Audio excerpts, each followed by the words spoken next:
Wa yadullu ala dzalika aidan hadits Muslimin alladhi akhrajahu an Abi Hurairah wa Ibnu Abbas wa Aisyah, bahwasanya pelarangan berbuat ghulu kepada orang soleh dan juga pelarangan membangun tempat ibadah di kuburan dan menguburkan orang di tempat ibadah. Ini juga berlaku untuk umat Rasulullah sallallahu alaihi wasallam. Berlaku untuk kita semua. Jadi ini juga ditunjukkan oleh hadis riwayat Muslim dari sahabat Abu Hurairah radhiyallahu taala anhu, demikian juga dari Ibnu Abbas dan dari Aisyah. Jadi hadis ini diriwayatkan dari 3 orang sahabat. Wa riwayatu Aisyah, dan dalam riwayat Aisyah, qala Rasulullah sallallahu alaihi wasallam fi maradihi alladhi lam yaqum minhu. Rasulullah sallallahu alaihi wasallam bersabda ketika beliau sakit, di mana beliau tidak bisa berdiri ketika itu karena sedang sakit. Beliau bersabda, la'anallahu al-yahuda wan nasara ittakhadhu qubur anbiya'ihim masajida. Allah Ta'ala melaknat kaum Yahudi dan kaum Nasrani yang mereka menjadikan kuburan-kuburan dari nabi mereka sebagai tempat ibadah. Perhatikan dalam hadis ini juga Nabi SAW menggunakan kata-kata masajid, tidak menggunakan kata-kata kanisah, gereja, atau menggunakan kata-kata su'umah, ya, tempat ibadah orang Yahudi, atau yang semisalnya. Namun yang Nabi gunakan adalah masajid. Ini menunjukkan bahwasanya Nabi ingin mengisyaratkan bahwasanya larangan ini berlaku juga untuk kita, untuk kaum muslimin. Kemudian kata Aisyah, "Falaula dzaka ubriza qabruhu ghaira annahu khushiya ayattakhidha masjidan." Andaikan bukan karena sabda Nabi ini, maka sungguh kuburan Nabi akan ditampakkan. Namun itu tidak dilakukan karena khawatir kuburan Nabi akan dijadikan sebagai tempat ibadah. Tadi hadisnya sahih riwayat Muslim. Qala Ibnu Hajarin fil Fathi, Al-Hafidh Ibnu Hajar Al-Asqalani beliau mengatakan dalam kitab Al-Fath, maksudnya Fathul Bari. Dalam kitab Fathul Bari beliau mengatakan, "Fawajhu at-ta'lili anna al-wa'ida 'ala dzalika yatanawalu man ittakhadha quburahum masajida." Sisi pendalilan dari hadis ini adalah bahwasanya ancaman yang Nabi ucapkan, ancaman yang Nabi kabarkan dalam hadis tersebut, itu yatanawal, mencakup juga kepada semua orang yang menjadikan kuburan orang soleh sebagai masajid, sebagai tempat ibadah. Ta'ziman wa mughalatan, yang itu merupakan bentuk mengagungkan orang soleh secara berlebihan, dan mughalah, bentuk gulu, bentuk melebihi batas kepada orang soleh. Kama sana ahlul jahiliyati, sebagaimana dilakukan oleh orang-orang jahiliyah. Wajarrahum dzalika ila ibadatihim, dan perbuatan seperti itu dilakukan oleh orang-orang jahiliyah sehingga menyeret mereka, membawa mereka kepada peribadahan kepada orang soleh.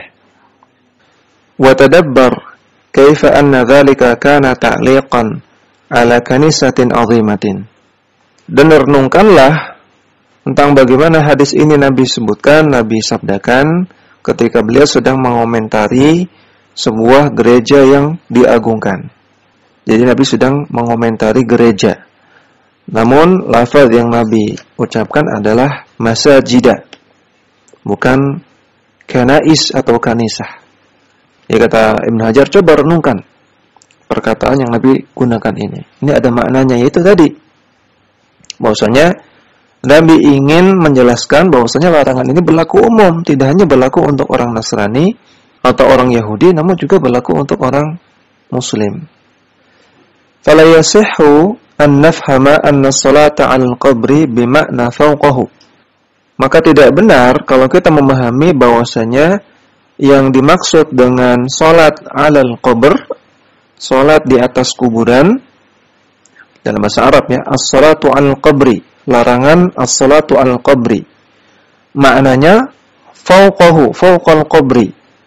Karena kata-kata ala, ya, huruf ala ini punya beberapa makna. Di antara maknanya fauqa, yaitu di atas. Fawqa artinya di atas sesuatu.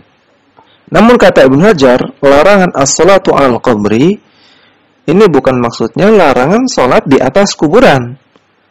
Bukan maksudnya ada kuburan kemudian persis di atasnya orang salat, itu yang dilarang, bukan itu maksudnya. Namun maksudnya adalah salat di area perkuburan. Jadi ala di sini maknanya fi. As-salatu 'alal qabri artinya as-salatu fil maqabir. Salat di area pemakaman, beribadah di area pemakaman, inilah yang dilarang. Innama bina'ul masjidi min ajlil qabri awid dafnu fil masjidi ta'ziman lidzalika salihi. Karena sesungguhnya kalau seseorang membangun masjid, bangun tempat ibadah di area pemakaman karena adanya kuburan orang soleh di sana. Awid dafnu fil masjidi, atau memakamkan orang soleh di masjid, maka itu ta'ziman lidzalika sholihi. Ini bentuk pengagungan yang berlebihan kepada orang soleh tersebut, yang nanti akan menjerumuskan kepada kesyirikan tadi. Kemudian kita lihat catatan kaki nomor 1, tambihun, catatan penting. An-Nabi sallallahu alaihi wasallam lam yudfan fi masjidihi wala buniyal masjidu ala qabrihi. Adapun Nabi SAW, beliau tidak dimakamkan di masjidnya, tidak dimakamkan di Masjid Nabawi, dan Masjid Nabawi pun tidak dibangun di area pemakaman, sehingga tidak bertentangan dengan larangan-larangan beliau. Nabi melarang untuk membangun tempat ibadah di kuburan, dan beliau juga melarang untuk menguburkan orang di masjid. Maka ini tidak bertentangan dengan kuburan Nabi SAW, karena beliau tidak dimakamkan di masjid dan Masjid Nabawi pun tidak dibangun di pemakaman. Adapun makam Nabi SAW yang sekarang ini tercakup dalam area Masjid Nabawi, ini karena adanya perluasan. Aslinya makam Nabi di luar Masjid Nabawi, beliau tidak dimakamkan di masjid. Namun karena adanya perluasan, maka mau tidak mau area makam Nabi SAW tercakup di dalamnya. Ya, sudah pernah kita bahas ya di kitab ini.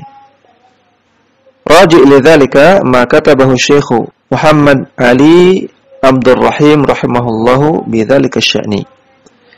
Silakan merujuk kepada kitab yang ditulis oleh Syekh Muhammad Ali Abdul Rahim rahimahullah yang membahas masalah tersebut, yang menjelaskan bahwasanya makam Nabi SAW itu tidak di masjid. Qultu waqad tubi'at maqalatuhu ala lawhatin kabiratin tuwaddihu kaifa udkhila al-qabru fil masjidi wa raji'ha fa innaha nafisatun. Maka saya katakan, kata penulis, kitab ini telah dicetak menjadi sebuah kitab yang besar, yang tebal, yang kitab ini menjelaskan bagaimana latar belakang kuburan Nabi SAW itu bisa masuk ke dalam area Masjid Nabawi. Silakan merujuk kepada kitab tersebut karena ini kitab yang bermanfaat, kata beliau.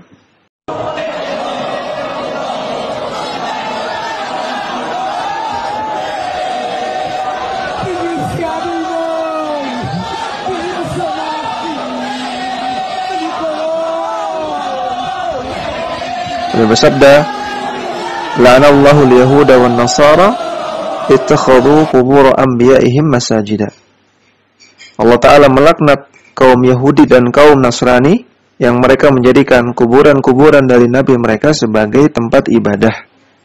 Perhatikan dalam hadis ini juga Nabi SAW menggunakan kata-kata masajid, tidak menggunakan kata-kata kanisah, gereja, atau menggunakan kata-kata su'umah, ya, tempat ibadah orang Yahudi atau yang semisalnya. Namun yang Nabi gunakan adalah masajid. Ini menunjukkan bahwasanya Nabi ingin mengisyaratkan bahwasanya larangan ini berlaku juga untuk kita, untuk kaum muslimin.